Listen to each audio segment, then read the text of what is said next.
بسم اللہ الرحمن الرحیم. ڈیئر اسٹوڈنٹس، السلام علیکم. مطالعہ پاکستان 10th کلاس کے لیکچر نمبر 10 میں ہم آپ کو خوش آمدید کہتے ہیں.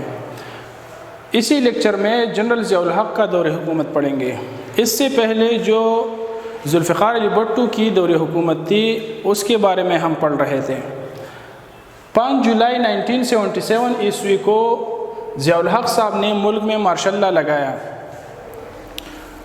مارچ 1977 عیسوی میں انتخابات کرائے گئے.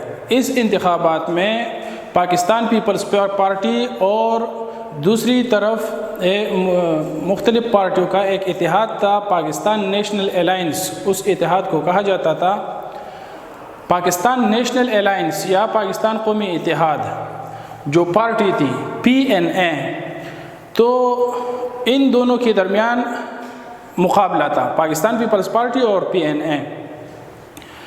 جب انتخابات کا نتیجہ نکلا تو قومی اسمبلی میں ذوالفقار علی بھٹو کی پارٹی پیپلز پارٹی نے اکثریت حاصل کی تھی اور انہوں نے حکومت بنائی. لیکن PNA پاکستان نیشنل الائنس کے جو پارٹیاں تھے اور جو سیاستدان تھے انہوں نے ذوالفقار علی بھٹو پر الزام عائد کیا کہ آپ نے انتخابات میں دھاندلی کرائی ہے، اور انہوں نے الیکشن کے نتائج کو ماننے سے انکار کیا.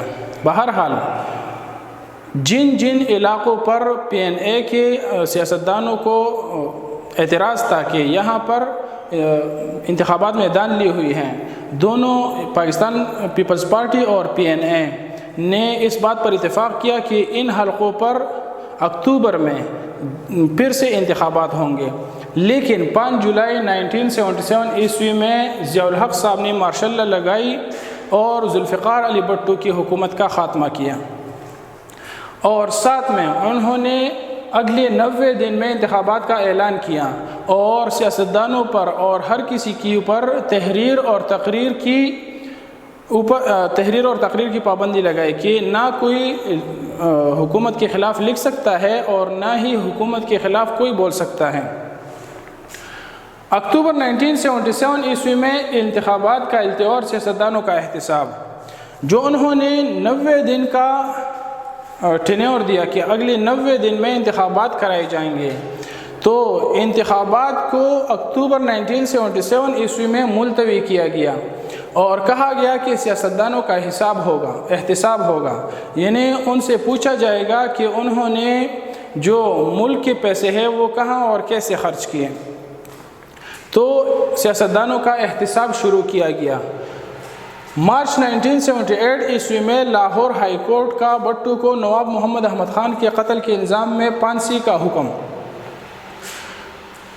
ذوالفقار علی بھٹو پر الزام عائد کیا گیا کہ نواب محمد احمد خان جو کہ ایک سیاستدان تھے، ان کے قتل کا الزام بھٹو صاحب کے اوپر لگایا کہ بھٹو صاحب نے ان کو قتل کیا ہے، اور اسی قتل کے الزام میں بھٹو صاحب کو مارچ 1978 عیسوی میں ان کو پھانسی کا حکم دے دیا گیا. یعنی لاہور ہائی کورٹ نے ان کو پھانسی کا حکم دیا کہ ان کو پھانسی کرایا جائے. جولائی 1978 عیسوی میں سول کابینہ کا حلف، یعنی جولائی 1978 عیسوی میں ضیاء الحق کے اور مارشل لا کے ماتحت سول کابینہ یعنی وزراء نے حلف لیا اور حکومت چلانے کی شروعات کی کہ یہ سول لوگ جو تھے انہوں نے حکومت چلانا شروع کر دیا. اس سول کابینہ میں پاکستان نیشنل الائنس کے کچھ لوگ بھی شامل کیے گئے، یعنی وہ لوگ جنہوں نے ذوالفقار علی بھٹو کے خلاف انتخابات لڑے تھے اور وہ لوگ جنہوں نے ذوالفقار علی بھٹو پر یہ الزام عائد کیا تھا کہ انہوں نے انتخابات میں دھاندلی کرائی ہے، وہ ان میں سے کچھ لوگ جو تھے وہ اسی کابینہ کا حصہ بنے اور جنرل ضیاء الحق صاحب کی رہنمائی میں آگے بڑھنے لگے. ستمبر 1978 عیسوی میں ضیاء الحق صاحب صدر کے عہدے پر فائز کیے گئے، یعنی ان کو صدر مقرر کیا گیا اور اس طرح صدر کا عہدہ جو تھا انہوں نے سنبھال لیا. ستمبر 1979 عیسوی میں ملک میں بلدیاتی اداروں کے انتخابات کرائے گئے. یعنی اس سے پہلے جو جنرل ایوب خان صاحب نے بلدیاتی نظام قائم کیا تھا اور وہ نظام پھر ختم کیا گیا 1969 عیسوی میں، اور اس کے بعد ملک میں کوئی بلدیاتی اداروں کے انتخابات نہیں کرائے گئے تھے. تو ستمبر 1979 عیسوی میں ملک میں بلدیاتی اداروں کے انتخابات کرائے گئے اور بلدیاتی ادارے جو کونسلرز اور یونین کونسلرز وغیرہ ہوتے ہیں وہ بحال کیے گئے. 1979 عیسوی میں انتخابات مارچ اور اکتوبر، مارچ میں انتخابات کا دورانیہ تھا 1979 عیسوی میں کہ انتخابات ہوں گے، لیکن ملتوی کیے گئے. پھر اکتوبر کا دورانیہ دیا تھا کہ اکتوبر میں عام انتخابات کرائے جائیں گے. مارچ میں بھی انتخابات کو ملتوی کیا گیا اور اکتوبر میں بھی انتخابات کو ملتوی کیا گیا، اور اس طرح عام انتخابات نہیں کرائے گئے. 1981 عیسوی میں عبوری آئین نافذ کیا گیا. یعنی جو 1977 عیسوی میں ضیاء الحق صاحب نے مارشل لا لگائی تھی اور 1973 عیسوی کے آئین کو ملتوی کیا گیا تھا، 1981 عیسوی میں عارضی آئین نافذ کیا گیا جس نے 1973 عیسوی کی آئین کی جگہ لے لی. یعنی 1973 عیسوی کا آئین جو تھا یہ ملک کا مستقل آئین تھا، لیکن ان کو سائڈ پر رکھا گیا اور 1981 عیسوی میں ایک عارضی آئین نافذ کیا. دسمبر 1984 عیسوی میں صدارتی ریفرینڈم کیا گیا. ریفرینڈم آپ کو پتہ ہے کہ لوگوں کی رائے لی جاتی ہے، ملک کے رہنے والے شہریوں کی رائے لی جاتی ہے. تو صدارتی ریفرینڈم کیا گیا، یعنی صدر کے بارے میں لوگوں سے پوچھا گیا کہ ضیاء الحق صاحب آپ کو بحیثیت صدر منظور ہے یا نہیں ہے. تو اس صدارتی ریفرینڈم میں جو کہ 1984 میں کیا گیا، جنرل ضیاء الحق صاحب کو بھاری اکثریت حاصل ہوئی کہ وہ بحیثیت صدر لوگوں کو منظور ہیں. تو 25 فروری اور 28 فروری کو قومی و صوبائی اسمبلیوں کے انتخابات کرائے گئے.